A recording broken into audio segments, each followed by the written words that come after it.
কিন্তু আমার মনে হয় সেই তুলনায় সেই রকম আঘাত নেই, মানে হেড ইঞ্জুরি তো নেই, তাতে কলিজ ফ্র্যাকচার বলছে হওয়ার চান্স আছে, আসলে আদারওয়াইজ হি স্টেবল।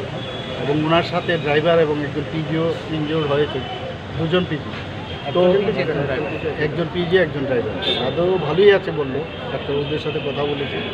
তো যা যা দরকার আমরা পুরো আমাদের তরফ থেকে যা যা করে আমি ডাক্তারবাবুদের সাথে কথা বলেছি, বেস্ট ট্রিটমেন্ট যা যা দরকার তাই দেবো। আশা করি ভয়ের কিছু না। আমাদের অত্যন্ত প্রিয় আমাদের বিধায়ক, সবাই চিনেন ওনাকে, কল্যাণপুরের এমএলএ পিনাকি দাস। তো সবাই এত ভালোবাসে ওকে, সবাই ছুটে আসছে ওকে দেখানো। যাই হোক, ঈশ্বরের কৃপায় মানে ভালো আছে, ভয়ের কিছু নেই। স্বাভাবিকভাবে অ্যাক্সিডেন্ট তো ভয়ঙ্কর অ্যাক্সিডেন্ট হয়েছে, আর বেলুন ফুলাতে প্রাণে বেঁচে গেছে।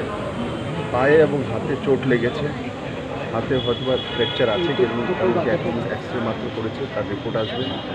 আর ওনার ড্রাইভারও ইনজেক্ট হয়েছেন।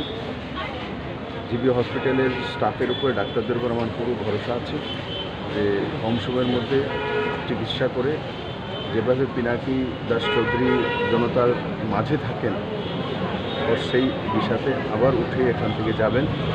আমি তাড়াতাড়ি সুস্থ উঠুক এটাই